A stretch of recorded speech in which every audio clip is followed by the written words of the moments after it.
जय जय श्री कृष्ण, जय जय श्री कृष्ण, जय जय श्री कृष्ण।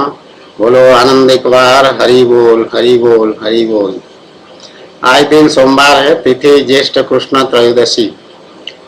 दूसरी राधा कृष्ण प्रिया, कृष्णानंद, डीके पंडा, पूर्वाया जी पुलिस, मेरे स्वामी, मेरे पतिदेव, मेरे राजे, मेरे राज दुलारे, मेरे लाडले, मेरे प्रियतम भगवान श्री कृष्णचंद्र के श्री चरणों में कोटि कोटि प्रणाम, साष्टांग दंडवत।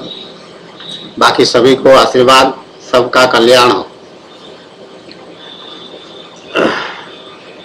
आध्यात्मिक विद्या या आध्यात्मिक साधना या भगवान की प्राप्ति या स्वयं भगवान, ये किसके लिए है?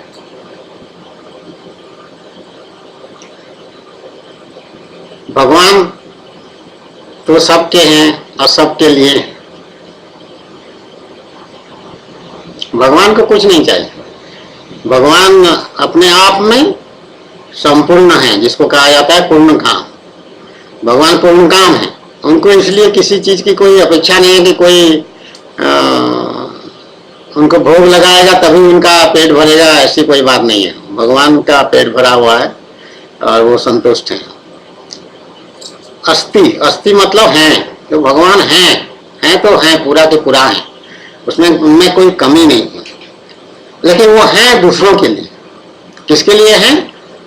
उनकी जो सृष्टि है उसी के लिए भगवान है। भगवान है इसलिए सृष्टि है। भगवान ने सृष्टि रचना किया खेल खेल में, खेल खेल में ये सृष्टि की रचना भगवान की है और खेलते हैं भगवान। खेलने का मतलब ये है कि भगवान की सृष्टि रचना में कोई कामना नहीं है। भगवान की सृष्टि रचना जो है उसमें कोई कर्तापन का अभिमान नहीं होता। अकर्ता भाव से, निष्काम भाव से, अनासक्त भाव से, just for the sake of game और प्ले, लीला मात्र, ये सृष्टि रचना है। इसलिए कोई कर्मबंधन का प्रश्न ही नहीं उठता है भगवान के लिए। तो उसी तरह से आध्यात्मिक विद्या जो है, जो हम आध्यात्मिक साधना करते हैं, भगवान के बताए हुए मार्ग पे चलते हैं, भगवत गीता का अनुसरण करते हैं, मतलब जीवन में उतारते हैं, अभ्यास करते हैं उसको, कर्म योग, ज्ञान योग, भक्ति योग, ध्यान योग, इस सब चीजों का अभ्यास करते हैं। अभ्यास करने के बाद जो है भगवान की कृपा बरसती है, बरसने के बाद भगवान की प्राप्ति हो जाती है। उसका अलग अनुभव होता है हमको, हम निश्चिंत हो जाते हैं। फिर साधना जो करते रहते थे कि भगवान की प्राप्ति के लिए साधना कर रहे हैं, वो छूट जाता है, वो खत्म हो जाता है, लुप्त हो जाता है, शांत हो जाता है, सिद्ध हो जाता है, पूर्ण हो जाता है। तो मामला हो गया, ठीक हो गया, पूरा हो गया, पता चल गया। तो हमारा हमको कुछ ज्ञान मिला, हमारी दृष्टिकोण जो पहले जैसा था, सांसारिक दृष्टिकोण बदल गया, हमारा सोच विचार सब बदल गया। तो कुछ विशेष योग्यता भगवान हमको दे दी। हम किसी को आशीर्वाद दें तो उसका विशेष लाभ होगा। हमारी दृष्टि अगर किस पर पड़ेगी उसका कल्याण होगा। हमारा वाणी जो सुनेगा उसका कल्याण होगा। और हमसे कोई गलती नहीं हो सकती है। इसके बाद कभी भी किसी प्रकार की कोई गलती नहीं हो सकती। ये भी एक स्थिति है, केवल का लाभ है भगवान प्राप्ति का।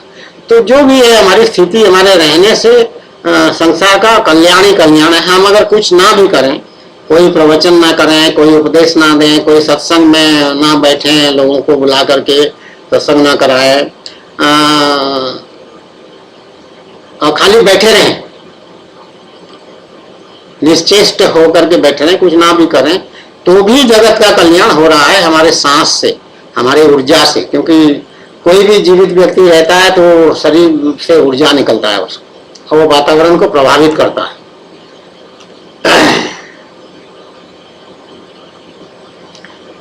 एक हॉल में बहुत सारे लोग बैठे हुए हैं, या कमरे में मान लो 4-5 लड़के बैठे हैं और कोई एक और व्यक्ति आ गया, उसमें अगर कोई विशेष ऊर्जा है, विशेष बात है, विशेष शक्ति है उसमें, तो वो सब के सब बातचीत जो कर रहे होते हैं वो एकदम चुप हो जाएंगे और उसकी तरफ ऐसे देखेंगे और थोड़ी देर के लिए सन्नाटा छा जाएगा।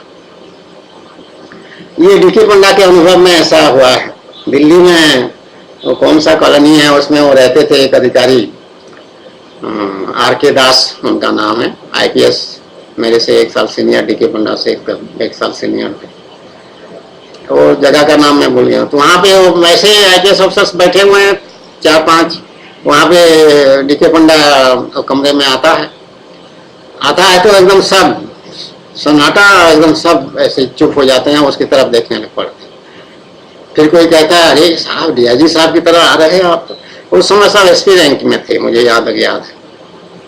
तो मतलब विशेष प्रभाव वो डाल रहा है। उसी तरह से पुलिस ऑफिसर्स मेस लखनऊ में भी जब कोई मीटिंग होता था, वहाँ पे लोग बैठे रहते थे और गपशप, नाना प्रकार का हंसी मजाक सब चलता रहता। डीके पंडा आ जाता था, एक कुछ समय के लिए एकदम शांत हो जाता, प्रभाव पड़ता था।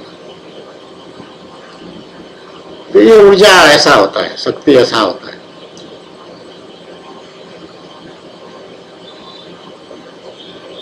तो ये आध्यात्मिक शक्ति, आध्यात्मिक ऊर्जा का बैठे बैठाए लाभ संसार को मिलता रहता है।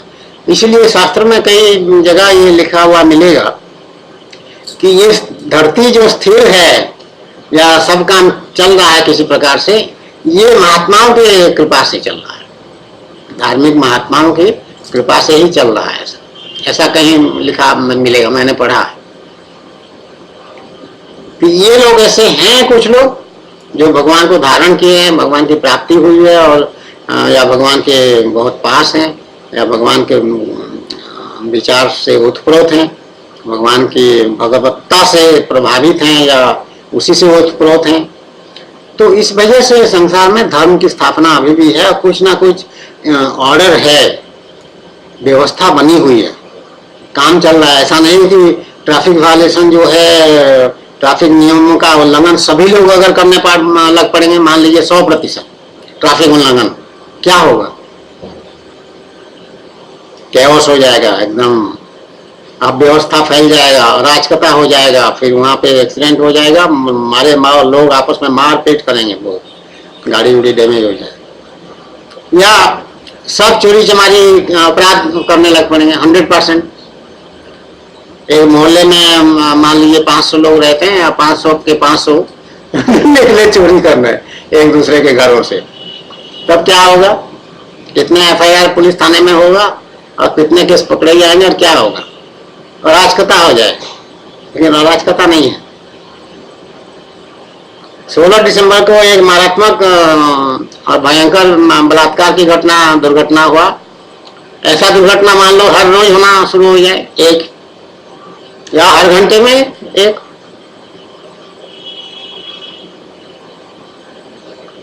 तो बहुत सारे लोग पागल हो जाए, सह नहीं पाएंगे। लेकिन वो घटना कभी कभार होता है, कई वर्षों में एक बार होता है। तो हमारी स्थिति जो है बड़ा महत्वपूर्ण है, भगवान की प्राप्ति जिसको हुई है। हालांकि भगवान संसार वाले इसको गिनती में नहीं लेते हैं किसी भी प्रकार से। हमारा सब योगदान है सबके हित के लिए। हम सबके सबसे बढ़िया शुभचिंतक हम ही हैं, सभी के, चाहे प्रधानमंत्री हो, राष्ट्रपति हो, या कोई चपरासी हो कहीं पर, कोई रिक्शा चलाने वाला हो, कोई बैलगाड़ी हाँकने वाला हो, या ऑटो रिक्शा चलाने वाला हो, या ट्रेन चलाने वाला हो, चाहे जो भी जिस स्थान पर है, जैसे वो सबके सबसे बड़ा हितकारी या हितैषी हम ही हैं, या मैं हूँ, ऐसा मैं कह सकती हूँ, या भगवान है। लेकिन मुझे वो मान्यता नहीं देगा, कोई भी मान्यता नहीं देगा। सोचेगा अरे ये कि इससे क्या पूछें, क्या मालूम, क्या आप कह देंगे और मैं मुसीबत में पड़ जाऊँ, ऐसा संदेह करेंगे, विश्वास नहीं करेंगे, श्रद्धा नहीं होगा।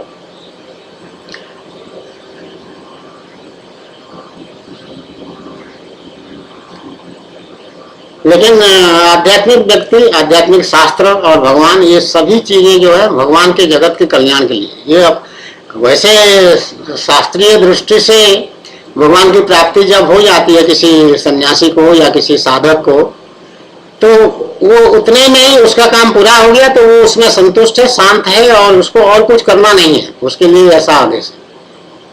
उसके लिए ये भी नहीं करना है कि सेवा करने के लिए ढूंढता फिरे लोगों को कि किसको क्या जरूरत है तो पूछूं और उसको सेवा करूं। ऐसा बिल्कुल जरूरत नहीं है, कुछ भी करना जरूरत नहीं। वो अपनी जगह पे रहे तो अपना हिसाब से वो पूर्ण काम हो गया, अपने हिसाब से कृतकृत्य हो गया, जो करना था वो कर लिया, उसको और कुछ करने की आवश्यकता नहीं है। लेकिन फिर भी आध्यात्मिक ज्ञान का समाज में जो घटनाएं घटित हो रही है वो संसार के प्रपंच हैं। एक तो ये स्थिति है, दूसरा ये है कि प्रपंच होने से भी जो साधु महात्मा हैं उनसे सलाह मशवरा किया जा सकता है कि हमारा ऐसे समस्या है, हम क्या करें, आप बताइए, मार्गदर्शन दीजिए हम। तो वो निष्पक्ष होकर, तटस्थ होकर के वो जो सही है, उनके हितकारी है, वही बात वो कहेगा। इसलिए वो साधु है, इसलिए वो महात्मा है।